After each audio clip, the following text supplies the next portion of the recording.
Kingdom Polemics exists to equip the church for battle against the kingdom of darkness in light of the particular threats of our day. Kingdom Polemics is about taking the cosmic, Christological concepts of the Scottish Reformed and connecting it to the ground. How you doing? I am back at it again. Not like I was gone for a while. So back at it again as a week ago. And I'm going to do something that I started to do a while back, but I don't know, I just lost my motivation. I lost my mojo. And it was going through the larger catechism. And I started to go through, I think I got to like 6 questions, and I just lost steam, and I also got wrapped up in other episodes. So what I thought was, I think I'm going to strategically and situationally find places in the larger catechism to discuss. Sporadically, I'm not going to go through it in order, and eventually I'll get around to the whole thing. So I'm going to go back into the Westminster Larger Catechism. This was requested by one of you, and it was going pretty good. I don't know, I just lost steam. So I'm back in the Westminster Larger Catechism, and I'm in question 99 about the law of God. So what I'm going to attempt to do, hopefully you can encourage me through it, is to go through the exposition of the 10 Commandments in the Larger Catechism, starting with 99. So we're back in the Westminster Larger Catechism, going through, and we are going to be going into 99 right now, which is the rules that are to be observed for the right understanding of the 10 Commandments. What rules are to be observed for the right understanding of the 10 Commandments? So these are general principles that are useful for understanding all of the commandments. So kind of like, hey, when you see any commandment, 1 to 10, these things are good principles, good categories, good generals for you to understand with every particular commandment. This is distinct to the larger catechism. You don't have this in the Westminster Confession of Faith, which is why many believe that the Westminster Larger Catechism is the best commentary, not just summary, but best commentary on the larger catechism. So, reminder, my book about the civil sphere via Christ's kingship is done and being processed and edited, etc., etc. Also, we're trying to figure out how we could be supported financially by our audience. To this point, when my church plant ended and I came into Pinelands Presbyterian with my church plant, we set aside the funds that we had in the church plant for different reasons. And one was Cuba and other things, and another thing was money to this ministry podcast, and that's how we have been pretty much paying for things. And so, yeah, we would like to begin to generate income for expenses. We would like to generate income for doing more things for our audience that are helpful to them. And so we're thinking through that, and we will hopefully have a conclusion as to how you could support us in different ways to benefit you and also benefit us in the future. So, Westminster Larger Catechism 99. What rules are to be observed for the right understanding of the 10 Commandments? A, for a right understanding of the 10 Commandments, these rules are to be observed. Number 1, that the law is perfect and bindeth everyone to full conformity in the whole man unto the righteousness thereof, and unto entire obedience forever, so as to require the utmost perfection of every duty, and to forbid the least degree of every sin. Okay, so number 1, in understanding the commandments, is that there is an oughtness, okay, a demand that bindeth all people. Now, this can be talked about in the covenant of works framework, where we're speaking about the standard which brings us into judgment and condemnation. But this can also be understood not in the covenant of works and the tutorial use of the law, but in simply the law understood as a guide as a saved person. The law, or be even beyond that, into those who are not saved people. The law, generally speaking, bindeth everyone to full conformity. Okay, not partial conformity, not bifurcated and sometimes either or, but full conformity. Okay, so the law of God is not suggestive. It's not partially suggestive. It's not spatially suggestive. It is comprehensively and supremely, in every sense, demanding and to be obeyed. And it is to be obeyed in the totality of the person, comprehensively, in all that makes you up anthropologically and in all that makes up your life. It is to be obeyed to its entirety and to the utmost. You don't obey God's law in some of you, okay? You don't obey some of God's elements of God's law, but all the elements in all of you to the utmost. And so this is the general paradigm. Absolute oughtness to everybody. Absolute oughtness in the totality of who you are. Entire commitment to God's standards, not superficial, half-hearted, and partial. To the utmost. Whatever God demands, in whatever extent, in whatever application, is to be received and obeyed. This is important because the law of God oftentimes is seen to be not to the whole man, but to some of the man. Not entire obedience, but just kind of a little bit or a lot or some. Not utmost perfection, but how far can we obey this? Not fully, but how can we obey it just enough for it to look like we are obeying?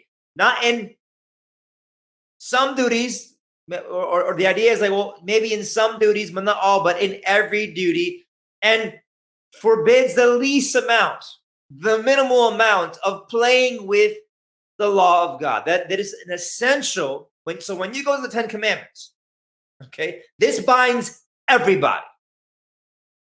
How much does it bind them? Fully. To what extent? Holistically. Okay?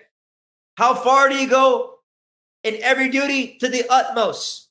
How little going against the law of God is too much? Any kind, least degree of sin. Number one.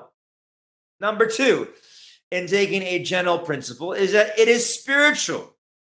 The law is spiritual, and so reaches the understanding, will, affections, and all other powers of the soul, as well as words, works, and gestures. Okay?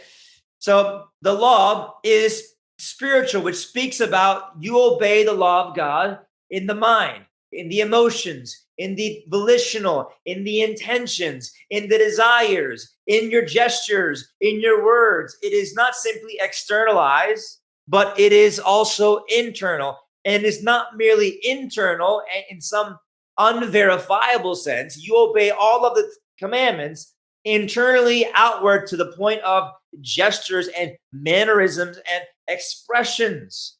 This is very important, particularly when we consider in the PCA and outside of the PCA, the side B conversation, okay, where conformity to the law of God as it pertains to sexuality can be reduced merely to outwardness and externalizing of perversion, but not in the mind. in the thoughts, in the intentions, in the desires. The law is spiritual. Obedience to the law is not reducible to externalities, and it is certainly not it cannot be monopolized to internalizing visceral things. It is inward and outward. It is comprehensive. It is spiritual. And this is also important in light of the tendency to all evangelicals, whether they're reformed or not, to be very legalistic about obedience to God's law. They don't believe that the heart, the motive is to be enriched with understanding of God's standards, and the way that people are discipled, the way that people are directed with the laws of God is purely external, not knowing why I obey and what is the heart of the matter of obedience and what is the motives of obeying the law of God. But there can be a tendency to disciple people externally, or the other kind of legalism, which is an antinomianism. Antinomians are very legalistic about their standards that are not God's standards. So obviously they're being loose on God's standards, but being loose on God's standards, they have a set of standards. You see, as an image bearer, you must be by some standard. And so the antinomian legalists will tend to spiritualize the law of God internally in a way that does not touch on things like words and gestures. Also, sometimes people in the church world will see the law as being contrary to love and contrary to affections. But the law is, an external thing. It is an outward thing. It is a somewhat not hard internal thing, right? You see this a lot. It's not about the laws of God. It's about love. Well, no, the law is spiritual, right? This is why the essence of the law is said to be an internal affection to things, which is why it's silly for some conservative evangelicals to say things like, love is not, a feeling. It is simply an action. Love is not simply a feeling, but it certainly involves the spiritual realities of who you are internally speaking. So as you do something outwardly via the law of God, it is to be prompted and begin and be driven internally. That's the whole point of 1 Corinthians 13. That's point number 2. The law is spiritual. Number 3, and this is intriguing, very intriguing point. Something that I feel like a lot have not thought through. Look what 3 says. That one and the same thing in diverse respects is required or forbidden in several commandments. That one and the same thing in diverse respects is required or forbidden in several commandments. So basically, here's the thing. In one commandment, that command could be commanded in other commandments. So truth, right? The commandment to not bear false witness and tell the truth, that could be commanded in multiple commandments. The command to observe the Sabbath could have a connection to many other commandments as well. So in one commandment, there are other commandments in mind, both in forbidding and in demanding. Here's an example of this, and I'll begin to walk through this. And this goes into the interconnectedness of all of God's laws in light of the fact that they come from a God who is simple, meaning he is not a sum of parts. He is unified in all that he is. And so therefore his law, which is a reflection of who he is, which is simple and undivided, is when the law that comes from his character, not arbitrarily just thrown into the space of the universe, not connected to him, there is going to be a connectedness in all of God's commands that will not allow us to hack them apart, pull them out, and separate them. So for example, the commandments to tell truth, the 9th commandment, okay? It's required in the fourth commandment of keeping the Sabbath. Truth in the ninth commandment is also required in the fourth commandment. Why is that? Because in the fourth commandment, part of the fourth commandment is you worshiping Christ collectively. And you are to worship in spirit and truth. You are to teach the truth, administer the truth. So if you cannot simply see the ninth commandment as to be about speaking truth, because when you go to worship, you must also, as you worship, tell the truth about God. And so truth goes in two different places, not just one. How about in the fifth commandment, which encompasses the household, the order in the home, and not just the order in the home, but the order that comes out of the foundational institution of the home outward to other structures where there is authority, right? How about that? Well, how do you have a household if you don't have the commandment to be truthful? So the commandment to be truthful, the ninth commandment, right? You have to keep that commandment in the household. What is a woman? What is a man? What are their roles? What are children? The truth command must be kept in a household for a household to actually be the fifth commandment to be kept. Okay? Think about this. Staying with the ninth commandment about lying. Truth must be told not just in the ninth commandment when you speak, but also in the second commandment. The second commandment says, you shall not worship God in false representations of him that are not actually him. And so when you break the second commandment by saying that Jesus looks like this, when he doesn't look like this and he cannot look like this, you are breaking the ninth commandment as you break the second commandment. They are interconnected. Okay. Secondly, the first commandment to not, there shall be no other gods. When you break the first commandment, you also break the ninth commandment, because the ninth commandment says, thou shalt not lie. Okay. And when there is no other God, there's only one God. When you break the first command, you are breaking the ninth commandment. So in society, if it is okay for Allah to be presented and promoted as God, and that is a lie because Allah does not exist, it is breaking the ninth commandment as you're breaking the first commandment. Okay, I'm going to harp on this for a while because I think it's really important. For example, the command to work, right? The command to work the command to work, which is implied in the eighth commandment to not steal, right?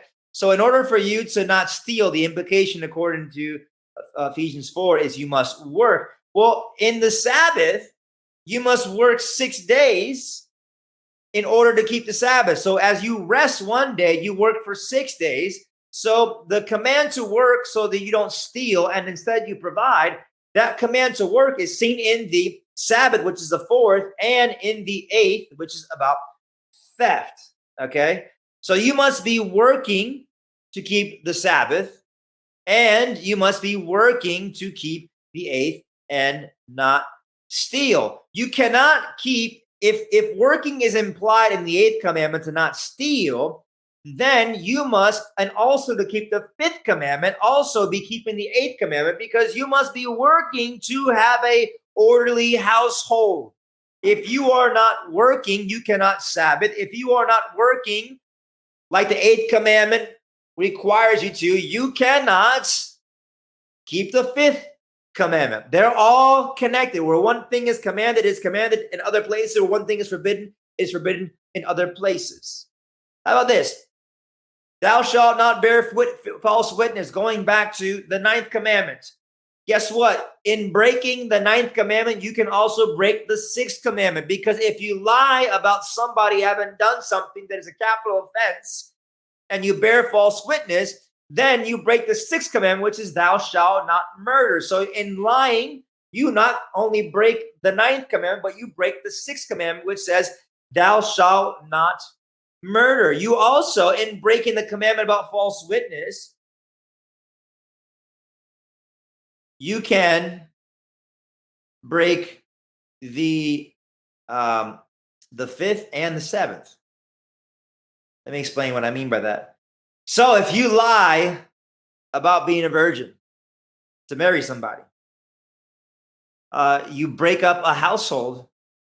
You break up a household according to the fifth commandment, and you break the seventh commandment, which is thou shalt not commit adultery, which implies a healthy marriage. So in bearing false witness about your virginity, you can break the fifth, break up a household, and break a seventh. By the way, if you look at the standards, and if you look at the law of God, if you lie about your virginity, that is a legit cause for divorce. They could break a household and break a marriage by bearing false witness.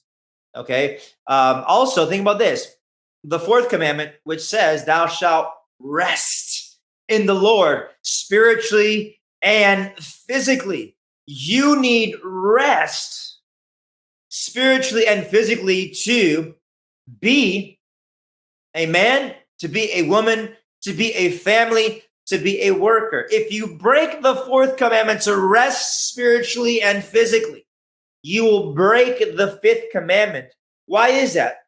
Because tired people, because spiritually exhausted people, because spiritually malnourished people, because anemic spiritual people that are physically and spiritually just dry cannot be vibrant in the household to govern it well and provide the things that are necessary. You cannot be a fifth commandment keeper if you are a Sabbath breaker in its deepest sense. Now, remember, you say, wait a second, I know people that break the fourth all the time and they still have a family. No, remember the first point. You are to obey God's commandments to its utmost. For you to obey God's commandment in robustness and fullness, you have to do it in its totality and full. And so, yeah, sure, a lot of people aren't divorced that are breaking the Sabbath, but it doesn't mean that they are actually keeping the fifth to its utmost. Okay? Also, when you break the first commandment, the second commandment, and the third commandment, and the fourth commandment, you break the sixth commandment as well.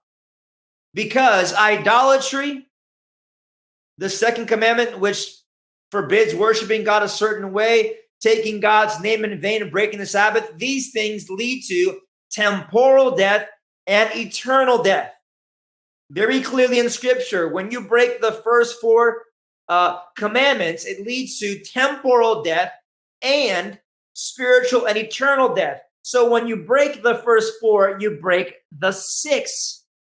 You cannot keep the sixth commandment, which preserves man's life both now and later, if you are doing things that violate things that lead to death. Okay. Furthermore, if you don't keep the first four, you also desecrate marriage, desecrate property, desecrate truth, and all sorts of covenant. Let me give you another example of how this would play itself out. If you break the seventh commandment, violate your marriage vows, you will break the fifth commandment and disrupt a household. So in breaking the seventh of fidelity to a spouse, you break the fifth, which is to order a home appropriately. Okay? If you break the 10th commandment, which is thou shalt not covet, you also break the 8th commandment, which says thou shalt not steal.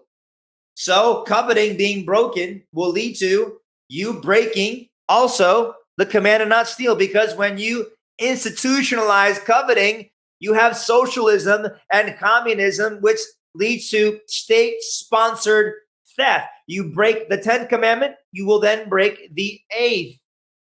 And if you break the 4th commandments, you will also break the 10th commandment. You will, in disobeying the 4th, you will disobey the 10th. Why is that? Because in the 4th commandment, you are spiritually nourished and satisfied comprehensively in what you have in Christ. If you are not obeying the fourth commandment to find yourself satisfied in Christ in that particular day where you encounter the Sabbath rest, you will not be content, you will not be satisfied, and you will be coveting and breaking the 10th commandment. And then you will be dishonest, and then you will take things that are not yours, and on it goes. If you break the third commandment, which takes God in vain, you will then take marriage in vain. You will take households in vain. You will take your property in vain. You will take truth in vain. If you make vain the name of God, you will, in all those places elsewhere, treat them as vain. Vanity in the name of God leads to vanity in the name of the home, in the name of marriage, in the name of all other things.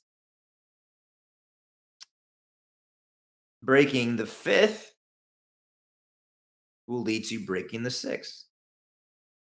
You know that if you look at the words of God, or you look at just sociology and statistics, violence comes from disrupted households. People that are divorced, people that are not raised in a healthy household are the ones who do the most damage in society. You break the fifth, which disrupts order in the home and elsewhere. You then will break the sixth. Breaking the ninth commandment will lead to you breaking the seventh. What do I mean by that? The ninth commandment demands for us to speak the truth. We cannot lie.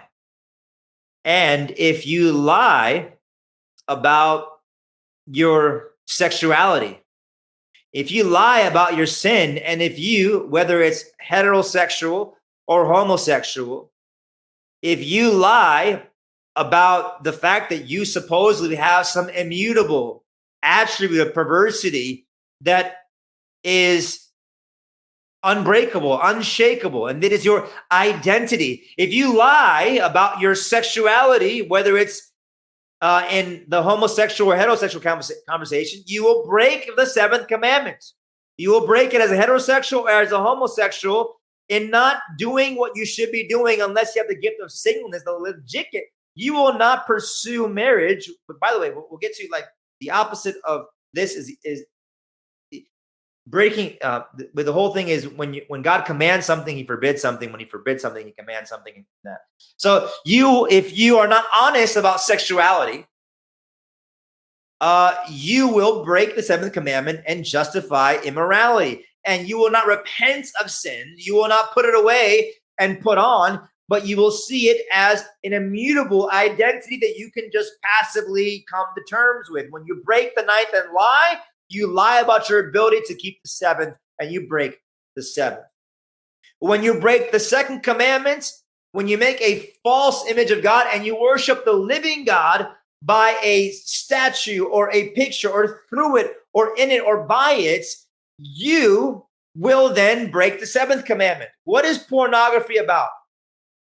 What is pornography about? Instead of enjoying an actual person in covenant, you are making a picture, which is not the thing, something that you sexualize and have sexual encounters with.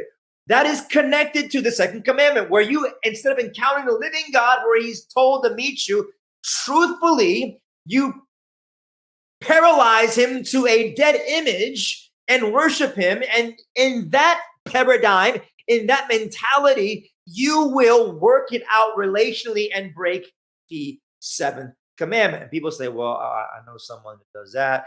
And again, just because you are not someone who has went from here to here to here and breaking does not mean that is not a reality. Okay, at least not yet. So I think you get the point.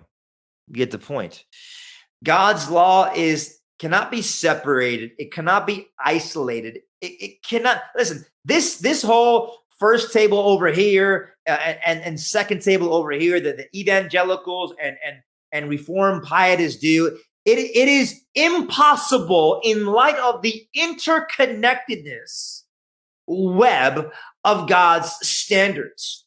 Okay. And I find it intriguing that this exists in the Reform world, where I feel like our theology is very much interconnected, right?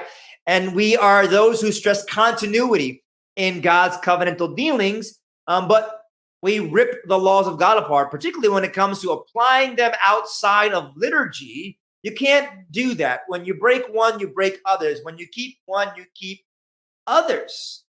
See, a lot of people want to keep their marriages together, sixth commandment and fifth commandment, by not worshiping at a certain kind of church in the right kind of way. So instead of going to Sabbath appropriately, or maybe not even Sabbath at all, because your wife pressures you to do other things, you don't go to church very often, or you go to a weak church because she doesn't want to go to church that makes her feel like she needs to repent of her issues. So you're trying to keep the seventh commandment, which is fidelity in a home, and you're trying to keep the fifth commandment, which is a household order, by breaking the fourth. You will never be able to keep the fifth and seventh if you are not keeping the fourth right. Okay? You will never be able to keep the seventh commandment if you are not establishing a godly household in the fifth commandment. In all God's commands, you are interconnectedly obeying or disobeying. Okay. Number four, it says that as where a duty is commanded, the contrary sin is forbidden. And as where a sin is forbidden, the contrary duty is commanded. So where there is a promise annexed, the contrary threatening is included. And when there is a threatening is annexed, the contrary promise is included. This is something I brought up in the past, but I will bring it up again. There is a tendency amongst evangelicals to either embrace the denial of something in God's law, or simply embrace the affirming of something. So we affirm but not deny, we deny and not affirm. So the logic is, well, I'm keeping the ninth commandment because I'm simply I'm not lying. Well, the problem is to keep the commandment to tell the truth is simply not to lie, but to tell the truth, the whole truth, and not just tell the truth, but tell the truth in a way for the purpose of edification. So it's not enough simply not to lie. You must go on the other side of the spectrum and tell truth, edifying truth. And this is important because the Christian worldview is not allowing for neutrality. Neutrality in God's law, neutrality in epistemology, neutrality in ethics. There is a negative prohibition and a positive affirmation that is necessary in law keeping. You must not do what is wrong and then go on the opposite side to its ethical opposite. So you cannot simply not make false gods, but you also must promote the true God. You can't just not make a false god and promote a false god. You must promote a true God and also detest and disapprove of false God. In promoting the true God, you must oppose falsity. You can't just oppose falsity and not promote true. You can't just be in between. In the command to take God's name and not take his name in vain, you're not allowed to make any other name, either indirectly or directly, to seem as to be supreme, right? So there is a both and of things. In order for you to respect the true God, you cannot respect the false God. And as you don't respect the false God, you also must pay homage to the truth God, okay? So if you say to somebody, you must keep the Sabbath, you must positively keep the Sabbath, that simultaneously means that negatively not keeping the Sabbath is sin. A lot of times you say, oh yeah, okay, the Sabbath, blah, blah, blah. But are you saying that if I don't do that, that's sin? Yes, that's what it means.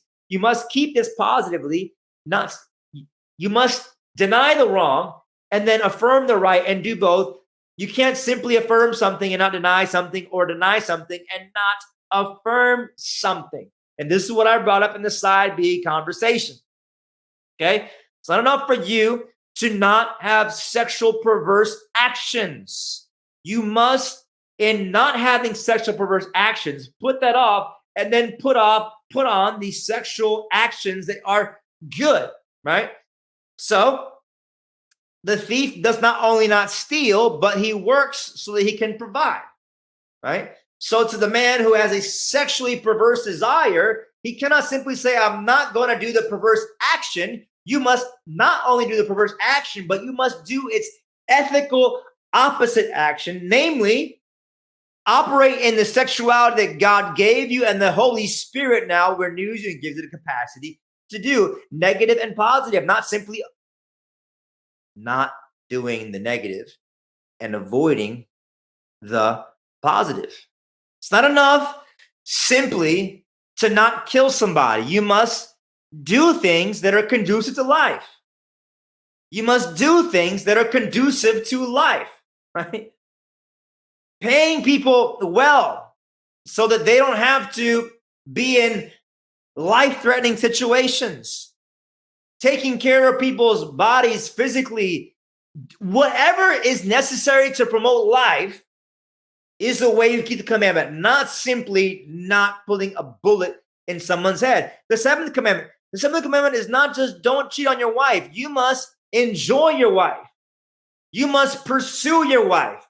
You must serve her in such a way where she is not overwhelmed so that she is not even able to think about intimacy. You must carry yourself in such a way positively that then facilitates you to enjoy her, and you enjoying each other will not be tempted to sin. So not just don't cheat on your wife and you're obeying the commandment. The ethical opposite, which facilitates and promotes satisfying intimacy, is necessary. And what I also find interesting about this, it says, when a blessing is commended for obeying, a curse is also implicit for disobeying. And where a curse is stated for disobedience, what's implied is a blessing is expected in obedience. And this also brings you into the worldview of the standards, where we are not republicanists, where we believe that blessing for obedience and cursing for disobedience in a not before God, coram Deo, my status before God sense, but in a disciplinary sense of chastisement and temporal consequences. There is a blessing, cursing paradigm and dynamic that is attached to your behavior. God blesses obedience in the new covenant as he did in the old covenant. God judges disobedience consequentially. There is no Platonic, spiritualized understanding of God's law according to the Westminster Standards. There is blessing for you obeying the law of God, and consequently, there is cursing implied both ways when not both are stated. And what I find interesting is how the prophets are cited here, where God is judging and blessing in a national sense.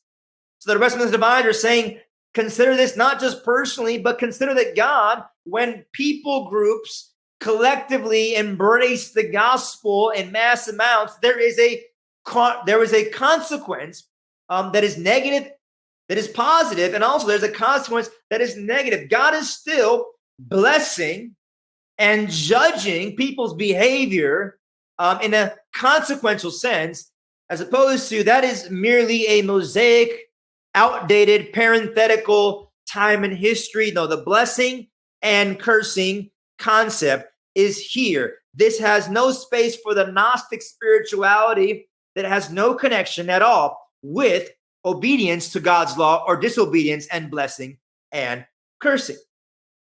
Point number four. Point number five says, let me go up. That which God forbids is at no time to be done. What he commands is always our duty. Yet, every particular duty is not to be done at all times. What God forbids is at no time to be done, and what he commands is always our duty and yet every particular duty is not to be done at sorry all times. Let me unpack that. So we obey God all ways and at all times, no questions asked. And we don't disobey God ever. So the stuff that I hear a lot of times, and evangeli land that is all over the place, is it's a secondary thing. You never disobey God, no, even if it's a secondary thing. Or they can do that and they can disobey there because we agree on the essentials. You never have a reason to disobey God simply because you have agreement on the most important things, or somehow, some way. This happens constantly when people are talking about sin and righteousness. The pixie dust of grace is thrown over it. Grace never, ever, ever gives reason for sin. Okay? What God forbids is at no time to be done. Grace does not undermine and negate that essential principle. Okay?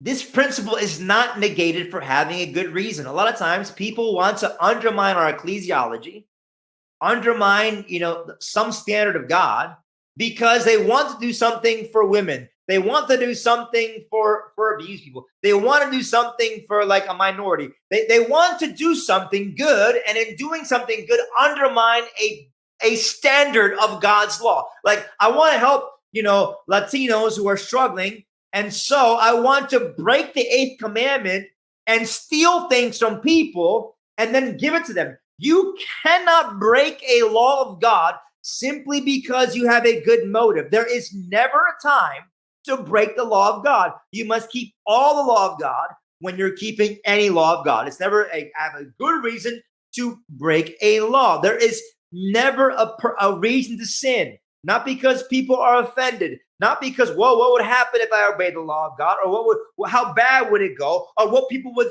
think, or this is going to grow the church. There is never a reason ever to disobey any of the 10 commandments. And by the way, is it the thing that I hear sometimes? Is it really that bad? I mean, come on. Yeah, it's not. You're not denying the Trinity. That is not an argument either. Let me just read it again. Okay. Point number 5. What God forbids is at no time to be done. The question is not how big is it, how serious is it? Is it forbidden? If God forbids it, you don't do it. That's simple. So this means also, there's no place to disobey God's law. Okay.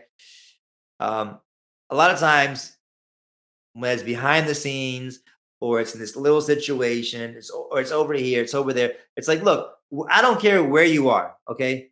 If it's with 2 people, if it's in a committee, if it's, when it comes to public worship, if it's in marriage, listen, if it's against the law of God, don't do it.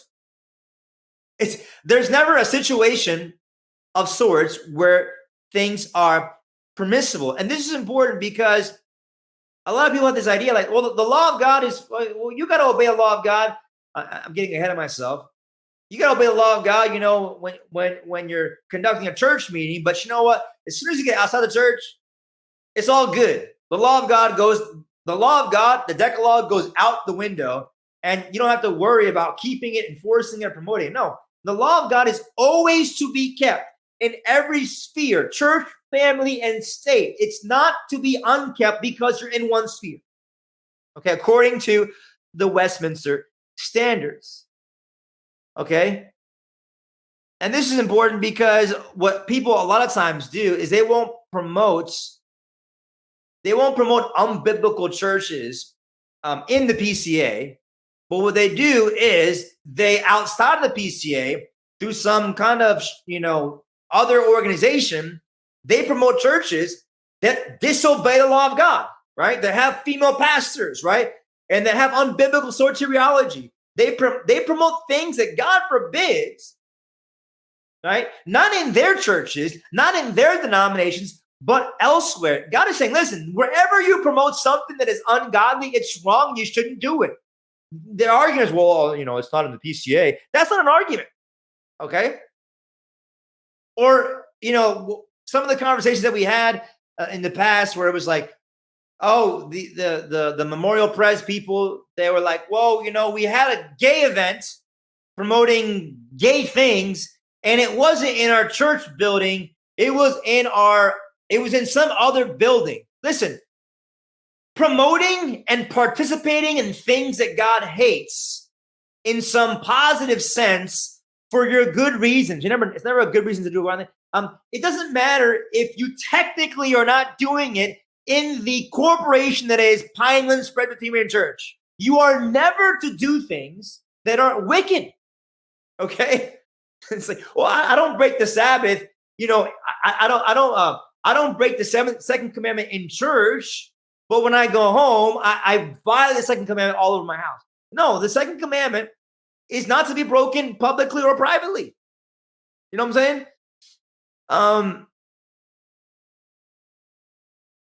Yeah, the whole thing that there is always some reason, right? So, for example, like let's break God's standards of justice, to condemn a police officer. Okay, so he's not condemned by the testimony of 2 or 3 witnesses to a court of law. He's simply condemned by a 15-second video where we don't even. I mean, some videos are. Listen, you can only condemn somebody through 2 or 3 witnesses in a court of law that then executes sentence. Okay, so the idea that we could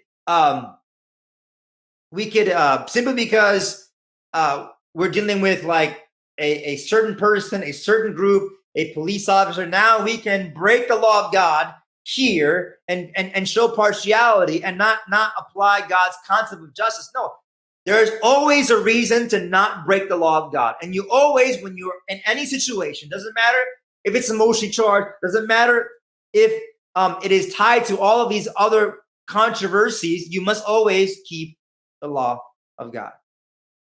Okay, number six. That under one sinner duty, all the same kind are forbidden or commanded together with all the causes, means, occasions, and appearances thereof, and provocations thereunto. Under one sinner duty, all the same kind are forbidden or commanded together with all the causes, means, occasions, and appearances thereof, and provocations thereunto. So, I one time talked to a Orthodox rabbi in LA when I was doing school, and he had a funny way of being so specific about God's commands that he didn't break God's commands. So, the 9th commandment talks about bearing false witness. That's about, lying in court. I've never told a lie in court. I'm good. And then we talked about the 2nd commandment. Oh, the 2nd commandment, it says, don't make an image of God. I've never made an image of God. So basically, there was only one very narrow, particular wooden kind of way to break the law. But all kinds of lies are breaking the 9th commandment. Half-truths are breaking the 9th commandment. Okay? White lies, exaggerations, telling parts of the story, lying in court, lying at home, lying in the pulpit. All those are lies. All kinds of theft is sinful. Right? Taking someone's music that's not yours. Watching a movie that's not yours that you didn't pay for. The government taking your money that they're not supposed to take. All kinds of theft is breaking the 8th commandment. Okay? All kinds of covetousness. All kinds of Sabbath breaking. Not simply not going to church, but the ones, working on the Sabbath when it's not a necessity of mercy, and breaking the Sabbath by having a false kind of worship, or not a regulative by the scriptures kind of worship. There is a complexity and broad spectrum, right? All kinds of sexual sin break the seventh commandment, not just having sex as a married person outside of marriage, right? Pornography and lust, homosexual things and transsexual things, right? And fornication. That commandment has a spectrum of behaviors that is the head by which other things are also underneath. All kinds of death, infant death in the womb, right?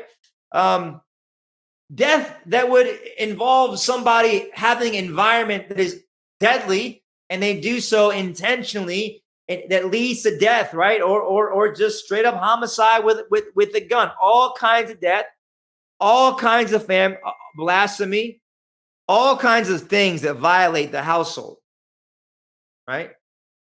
Whether it's things between things about parenting, right? Things about your kids towards the parents, things about the parents with themselves, right? Things about like a family not being subject to a church, like all kinds of fifth commandment violations.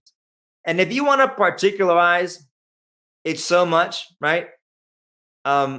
You basically will not be keeping the commandment. You won't be keeping the commandment because it's become so specific that all the ranges and kinds of sinful things are irrelevant because you've just made it so narrow, right? And I like how it says all things that lead to this are sinful. Not simply the thing, but that which leads to this. Okay, so all things that lead to breaking the first commandment is breaking the first commandment.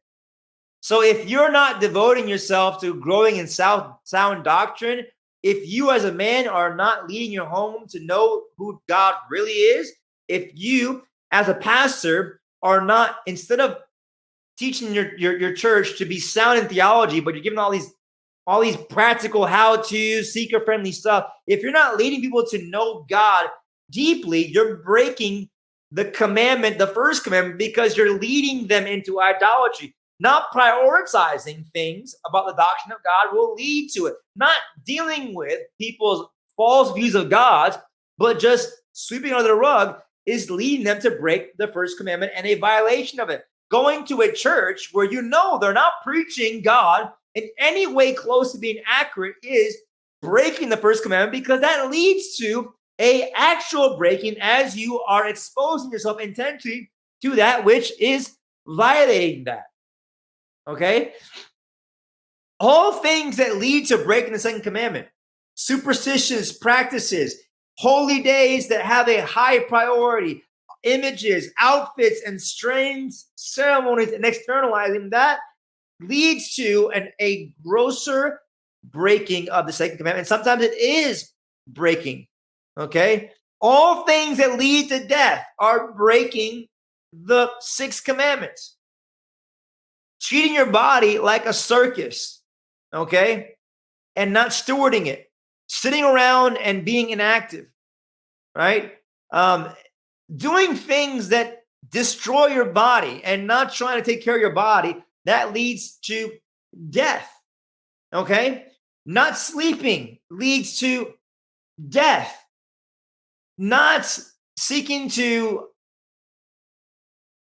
put your family in an environment where there are not unnecessary threats and dangers leads to death.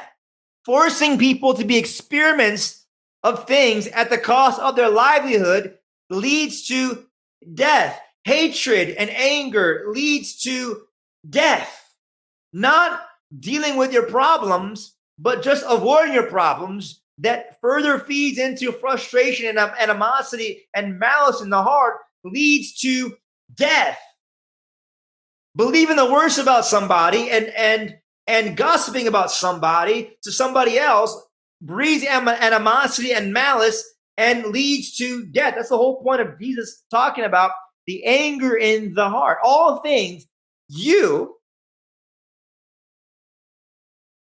can do many things that lead to breaking a commandment, and that is breaking the commandment.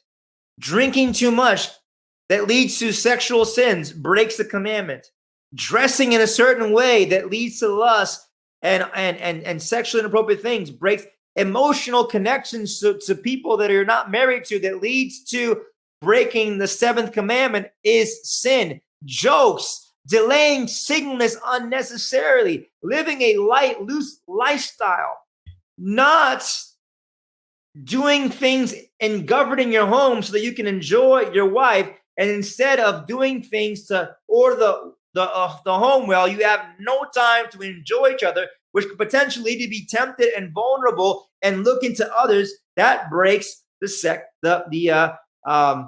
seventh commandment. Speaking about sin in some speaking about sexual sin in some soft sense. Soft about homosexuality, soft about fornication, and making it therapeutic. When you talk about sexual sin in some soft sense, when you always are qualifying it and making excuses for it and being, just anemic, and when you soften sexual sin, when you soften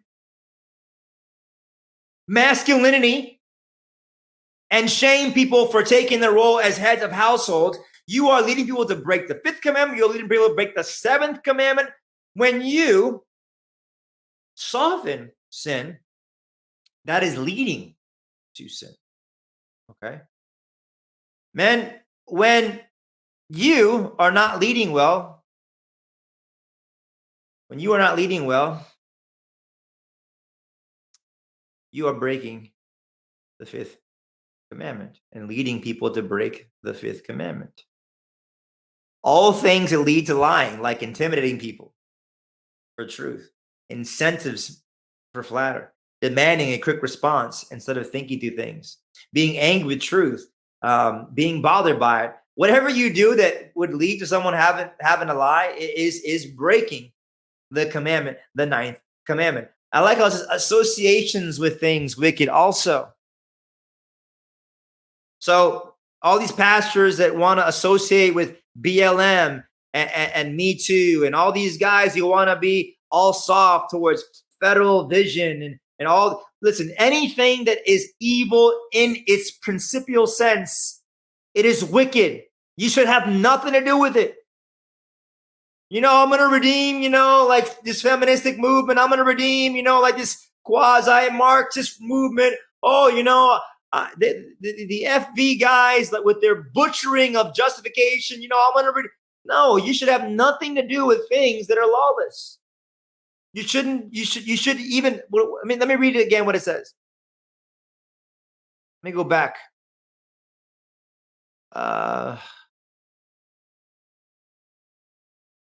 Occasions and appearances and provocations thereunto, means causes, have nothing to do with stuff that is wicked and evil and corrupt. Have nothing to do with it. Have nothing to do with what leads to it. All right. Let's see. Let's go to number 7 and 8. 7 and 8 are kind of together, and we'll land the plane there. So 7 says, what is forbidden or commanded to ourselves, we are bound according to our places to endeavor that it may be avoided or performed by others according to the duty of their places. That in what is commanded to others, we are bound according to our places and callings to be helpful to them, and to take heed of partaking with others in what is forbidden them. So in the church, and I would say this is a problem in the Reform world, very much so. Like, we have this view of the law of God that is privatized and personal. And there's a problem with that, because if you subscribe to the Westminster Standards, unless you take some exceptions to the law of God section, and by the way, this is summarizing statements about the whole law of God. This is not like, oh, like I got this little, nuance here about the second commandment or what. Which, by the way, I don't not even go there. I have this little nuance about Sabbath. No, this is the principle of the whole thing. So, if you have an exception to this point, this is having an exception to the whole chapter and all the questions. Let me read it again. Okay, this is really important because this is something as a pastor that I've come to see that people do not understand. You don't understand that in our places, okay, in our places, in all of our lives, in our places, the law of God, both keeping and disobeying it, is something that you, under God's law, are bound to be promoting in your places when it involves others around you in keeping and disobeying. Let me read it again.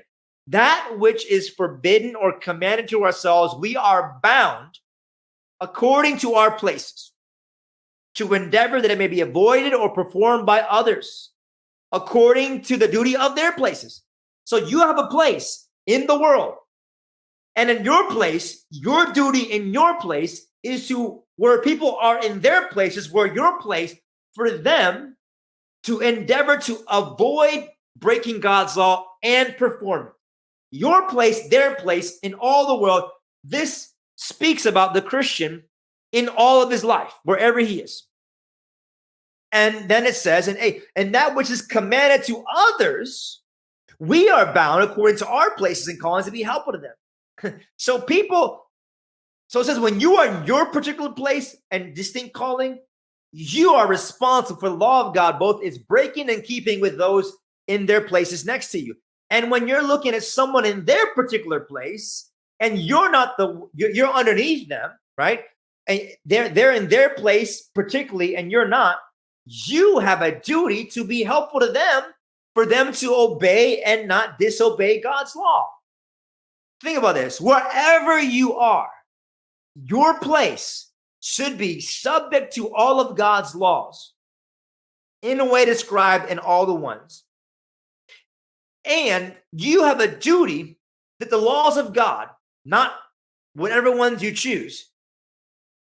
Because remember, when you choose some and don't choose others, you unchoose them all. All of God's laws in your place are to be promoted and observed, and people around you in their places. And when you are on a place, for example, let's say this, me as a citizen of Miami, me as a citizen of Florida, it is my duty that people in their places, that I would be helpful, that they would obey and not disobey. So, practical example of this, speaking to the session of our church about writing letters to our government about criminalizing abortion. That is me applying number 8. You have a place, governor, and they have a calling, right? And I'm in a place in your calling, and I am telling you about the law of God and what it means for you to keep it and not break it. Okay? And we cannot have this privatized personal view. If you are a magistrate, if you are a senator, if you are a mayor, if you are a police officer, it is your duty in your place to obey all of God's law and to make sure that those around you obey all of God's law. If you are a teacher, if you are a pastor, if you are a father, and wherever you are bound to God's duties, and you cannot simply, I'm just going to by myself, in my privatized, individualistic sphere when I go home. No, in your place and in your calling, and those around you are to be led, influenced, directed, prompted to obedience to the laws of God. So the divines are saying that these laws that the Christian is under, they are under in all of the spheres of their life. And wherever they are in any sphere of their life under God's laws, this is to be something they think about for all those around them that they're responsible for. And when someone's responsible for you, you are to think about all these laws as it pertains to them. This is the Reformed worldview. This is the exposition of the law of God in the Westminster Standards. The law of God is not something that once you get out of the church parking lot and then you get in your car and then you go to your places, that you begin to not believe that all of God's laws, 1st, 2nd, 3rd, 4th, 5th, 6th, 7th, 8th, 9th, 10th, are not to be obeyed, promoted, and the standard. So here's the thing. You are a boss. You are a magistrate. You have power, and you don't use your power to allow people to Sabbath on Sunday. You're in sin. And if you're a Christian who doesn't believe that people in power should be prompted by you in whatever channel is appropriate to keep the Sabbath for the people they're entrusted to, you are in sin. You see, the thing is, you don't live in this isolated universe.